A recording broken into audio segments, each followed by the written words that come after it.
Not too long ago, I reviewed the Rode PodMic, which is an amazing value for just $100. However, today I will be taking a look at its bigger brother, the Rode Podcaster. This is a professional podcasting microphone, and broadcasting for that matter, that really might be worth the upgrade in terms of the sound. So let's go ahead and dive right in.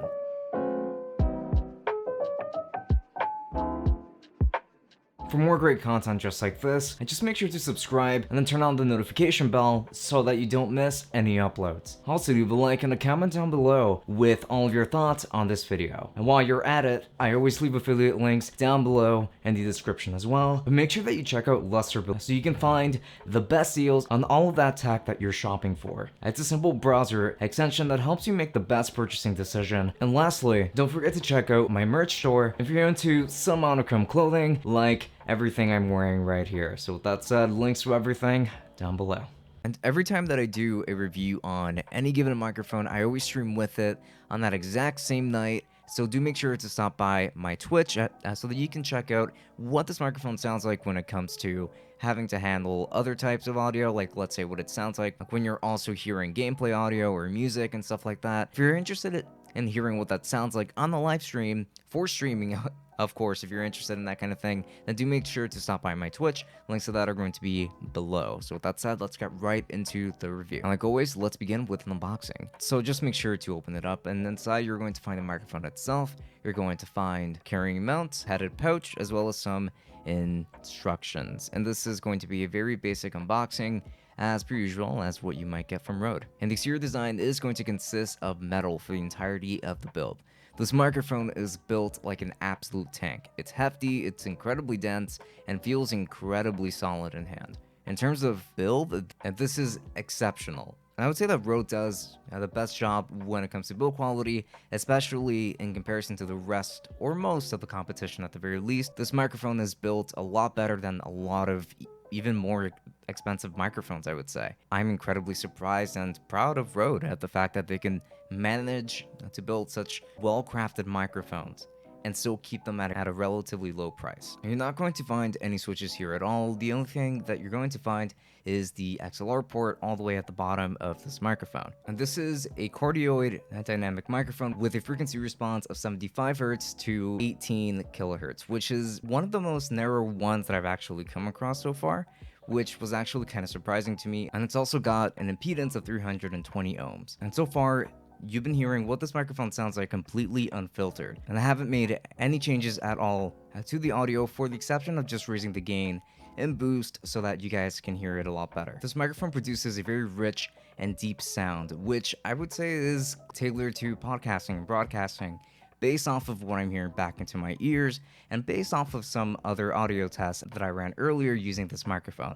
There's a little bit more low end with a good amount of mids and not so crazy highs, I would say, at the very least from what I can hear back into my ears. However, I would say that by default, this microphone sounds very, very good, and so far, it's definitely been worth the money. I'm going to do an EQ test in just a bit, just to see if I can make this sound even better, but before that, here is what this microphone sounds like with a very loud AC in the room. So here we go.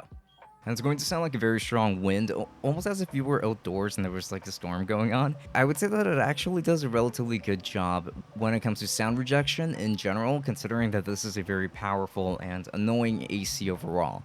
So it is maybe a bit of an unfair test. However, if you're under these circumstances like I am, then you may not necessarily want to record with the AC turned on if you're going to be using this microphone. At the very least, if you don't have the proper equipment to cut out that kind of noise. After running this microphone over an EQ, I increased the low end a little bit and brought up the highs while slightly adding some compression, and the sound isn't really so drastically different. I still get a very podcasty sound regardless, so I wouldn't consider this microphone to be very customizable when it comes to its sound, since it's clearly made just for spoken word applications, but you can still go ahead and tailor it through an EQ and to better suit your own voice. So hey, I think that it is worth just picking it up and giving it a try. And yeah, so far I've had a ton of praise for this microphone, and I really meant all of it. I think that this is a really amazing microphone that sounds incredible for the money. However, it's not perfect. Plosives are still a problem, and I can definitely hear a lot of them back onto my headphones. So I would encourage you to use a pop filter with it, even if it has one built in. You will still come across some plosive issues every now and then, and I'm using a pop filter right now, and I'm still getting some of them. At the very least, I can hear them back. And this microphone also isn't very customizable either, as we went over earlier, which isn't my favorite thing, but it does still sound very good even with my voice, though maybe a little more nasally than I would prefer. Also, the noise floor seems to be a little bit higher than what I'm used to seeing with this style of microphones, because it is more susceptible to recording white noise with my Yamaha MG10XU mixer, even when I haven't really had that issue with other microphones in the past, like for example my Audio-Technica BP40, the RE20, the RE320 for instance, and microphones like that. So I did find that a little bit strange, but hey. So yeah, there are still some things to consider before going ahead and making this purchase, and that's because I don't believe this microphone will suit everybody. It's not very customizable, but if you just want that podcast sound out of it, then it should work fine for a lot of people. It just probably won't be ideal for a lot of people though. And you can still tweak it a bit to get better sound, just depending on who you have on your podcast, and this microphone does a lot of things very right. The build is amazing. It does really well with handling shocks and doesn't have any annoying resonant frequencies, so I would say that a shock mount is not required here, surprisingly, and it also sounds really good and clean out of the box. Not as good as the RE20 maybe, but still very good for the price. This microphone is definitely an improvement from the pod mic, and it better be at this price tag, of course. But I would say that it is certainly worth every penny, and I would recommend it for you, just to at least try it out and see if it will work for your voice.